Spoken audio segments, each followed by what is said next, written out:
स्वागत है आप सभी का द लोकप्रिय में। आज आपके लिए इस कार्यक्रम में हम बात करेंगे अमरनाथ जी की यात्रा के बारे में। दोस्तों, हम यात्रा को 3 चरणों में समझेंगे। पहला चरण होगा कि इसमें हम रजिस्ट्रेशन की प्रक्रिया को समझेंगे।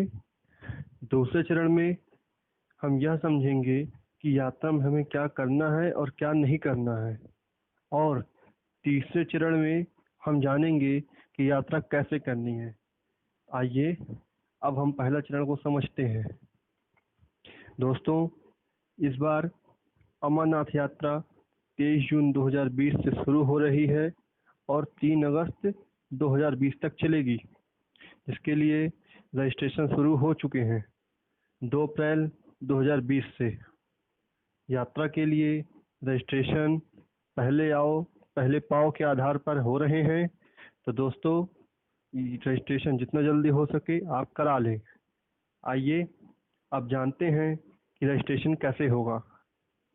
तो दोस्तों, सरकार ने रजिस्ट्रेशन कराने के लिए 2 माध्यम तैयार किए हैं। जैसे एक ऑनलाइन माध्यम है, यानी आप अपने घर पर बैठकर कंप्यूटर से ही रजिस्ट्रेशन करा सकते हैं, और दूसरा बैंकों के माध्यम से। आइए पहले ऑनलाइन को और अच्छे से समझेंगे। ऑनलाइन के माध्यम से आप घर बैठे अपना रजिस्ट्रेशन करा सकते हैं, तथा बैंकों के माध्यम से कराने के लिए आपको जिले में मौजूद Punjab national bank, Jammu Kashmir bank या यस बैंक में संपर्क करना होगा। रजिस्ट्रेशन कराने के लिए आपको एक एप्लीकेशन फॉर्म भरना होता है, जो आप श्री अमरनाथ जी श्राइन बोर्ड की वेबसाइट से प्राप्त कर सकते हैं या बैंक से भी ले सकते हैं। आइए, रजिस्ट्रेशन होने के बाद आपको बैंक से यात्रा परमिट मिल जाती है, और आपको यह परमिट पूरे यात्रा में अपने साथ संभाल कर रखना होता है, क्योंकि इसमें आपकी पूरी जानकारी तथा यात्रा करने की दिन और तारीख लिखी होती है। दोस्तों, आइए अब हम दूसरे चरण की बात करेंगे, यानी इसमें हम जानेंगे यात्रा में क्या करना है और क्या नहीं करना है। आइए अब दूसरे चरण को समझते हैं। दोस्तों, 23 जून से 4 जुलाई तक केवल वो लोग यात्रा कर सकेंगे जिन्होंने ऑनलाइन रजिस्ट्रेशन कराया है, और 5 जुलाई से 3 अगस्त तक दोनों माध्यम के लोग यात्रा कर सकते हैं। यह विशेष रूप से आपको ध्यान रखना है कि एक परमिट पर केवल एक व्यक्ति ही यात्रा कर सकता है। दोस्तों, सरकार ने जो उम्र यात्रा करने के लिए निर्धारित की है, वो 13 साल से 75 साल तक के लोगों के लिए ही है। इस उम्र के लोग यात्रा को कर सकते हैं, तथा जो महिला 6 माह से अधिक की गर्भवती हैं, वो इस यात्रा में भाग नहीं ले सकती। यात्रा हर बार की तरह इस बार भी पहलगाम तथा बालटाल दोनों मार्गों से होगी। और यदि आप यात्रा में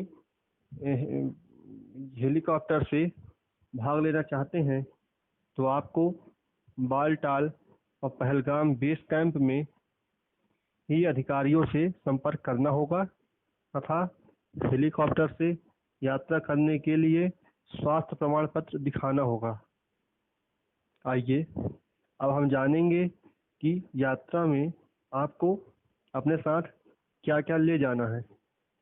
सबसे पहले आपको गर्म कपड़े, एक छोटा सा छाता, रेनकोट, वाटरप्रूफ ट्रैकिंग शूज यानी पहाड़ों पर चढ़ने वाले वाटरप्रूफ जूते, टॉर्च, एक छड़ी यानी लाठी जो बूढ़े लोग लेके चलते हैं, ऐसी लाठी पहाड़ पर चलने में सहायता देती है, इसलिए मंकी कैप ठंड से बचाने के लिए, ग्लव्स मने हाथ के दस्ताने और जैकेट, लेकिन ये चमड़े के नहीं होने चाहिए, ऊनी मोजे और ट्रैक सूट, क्योंकि यह मौसम अचानक से बदल जाता है और कभी कभी तो यहाँ मौसम -5 डिग्री तक चला जाता है।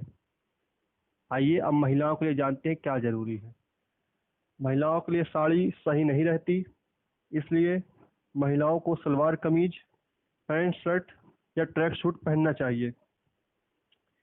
पहलगाम या बालटाल से यात्रा शुरू करते समय आप एक वाटर प्रूफ बैग की व्यवस्था जरूर करें, या चाहे तो आप अपने घर से वाटर प्रूफ बैग लेकर आएं, क्योंकि इस यात्रा को शुरू करते समय अपने कुछ एक्स्ट्रा कपड़े तथा कुछ खाने पीने के सामान जरूर रख लें, जैसे पानी की बोतल, ड्राई फ्रूट्स यानी अखरोट, काजू, बादाम, इन सबको ड्राई फ्रूट्स बोलेंगे, भुने हुए चने, गुड़, चॉकलेट इत्यादि को।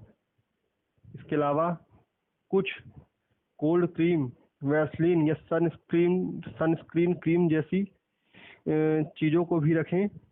यह इससे आपको अपने हाथों तथा चेहरे को सनबर्न से बचाने में सहायता मिलेगी, क्योंकि वहाँ पर पहाड़ों पर ऊपर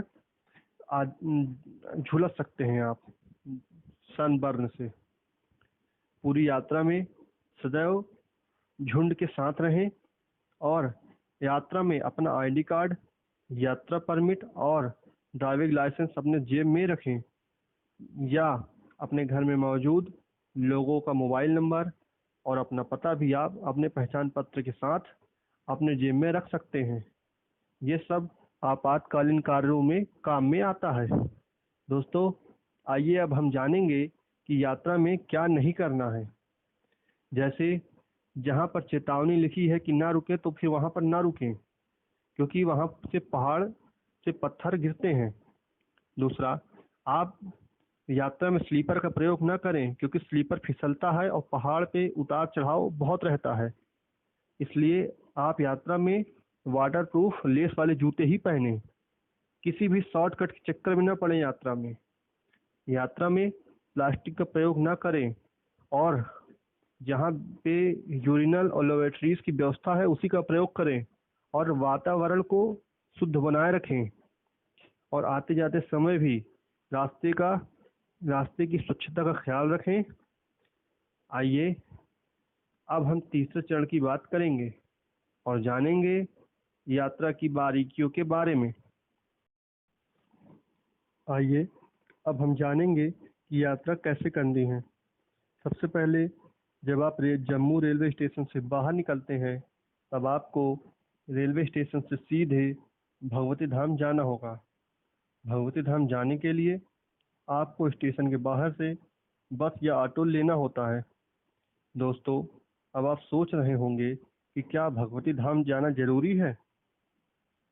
जी हाँ, क्योंकि अगली सुबह यहीं से यात्रा पहलगाम के लिए शुरू होती है। आइए सबसे पहले जानते हैं कि भगवती धाम क्या है। दोस्तों, भगवती धाम एक धर्मशाला है जो जम्मू रेलवे स्टेशन से लगभग 3 या 4 किलोमीटर की दूरी पर स्थित है। भगवती धाम जाना इसलिए महत्वपूर्ण है क्योंकि वहीं पर आपकी यात्रा की पहली सुरक्षा जांच तथा आपके कागजों की जांच सैन्य बलों द्वारा की जाती है। इस सुरक्षा जांच से गुजरने के बाद ही आपको भगवती धाम में प्रवेश मिलता है।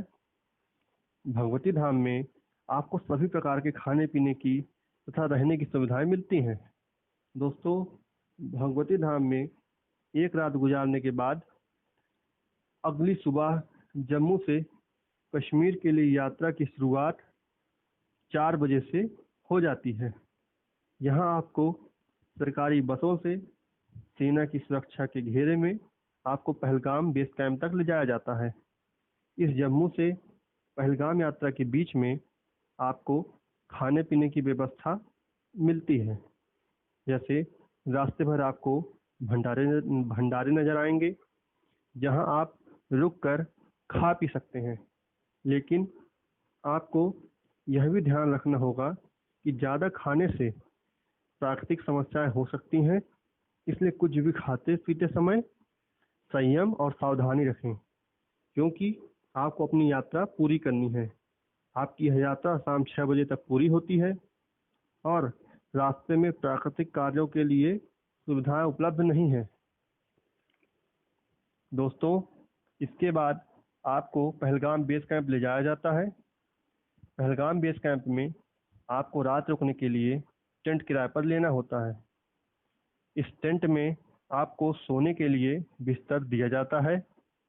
बेस कैंप में आपके खाने पीने के लिए भी भंडारे की सुविधा रहती है। दोस्तों, अगली सुबह आपको जल्दी से तैयार होना होता है और लाइन लगानी होती है, क्योंकि यात्रा के लिए बेस कैंप से लोग लाइन लगाकर ही बाहर निकलते हैं। आप चाहें तो यात्रा में नहा धोकर भी जा सकते हैं। ठंड की फिक्र करने की कोई ज़रूरत नहीं है, क्योंकि वहाँ पर आपको गर्म पानी की सुविधा मिलती है। और क्योंकि अमरनाथ जी के गुफा की यात्रा यहीं से शुरू होती है, इसलिए यहाँ पर सभी यात्रियों की पूरी जांच तथा गिनती करके यात्रियों को बाहर निकलने की परमिशन दी जाती है। दोस्तों, बेस कैंप से यात्रा में निकलते समय आप चाहें तो अपना सामान क्लॉक रूम में रखवा सकते हैं और यहीं से आपको डिसाइड करना होता है कि आप हेलीकॉप्टर से यात्रा करेंगे या पैदल जाएंगे। आप चाहें तो पैदल यात्रा भी कर सकते हैं। पैदल यात्रा के लिए जब आप बेस कैंप से बाहर निकलते हैं, तब आपको बाहर प्राइवेट वैन मिलती हैं जो आपको सीधे चंदनवाड़ी तक ले जाती है और चंदनवाड़ी में फिर से आपकी चेकिंग होती है।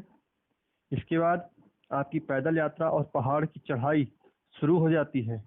दोस्तों, आपको इसी दिन पहले दिन की यात्रा में ही आपको शेषनाग कैंप तक अंधेरा होने से पहले पहुंचना होता है और पूरे झुंड में सदैव बने रहना है। आपको झुंड से अलग नहीं होना है। यहाँ आपको नीचे मौजूद बेस कैंप जैसी सभी सुविधाएं मिलती हैं और फिर एक रात यहाँ गुजारने के बाद अगले सुबह आपकी यात्रा यहीं से शुरू होगी और इसी दिन आप पंचतरनी होते हुए श्री अमरनाथ जी की गुफा तक पहुँचते हैं। दोस्तों, अगर आपको हमारा ये वीडियो पसंद आया हो तो वीडियो को लाइक करें, चैनल को सब्सक्राइब करें और शेयर करें, ताकि हमारे वीडियोज़ आपको सबसे पहले मिल सकें।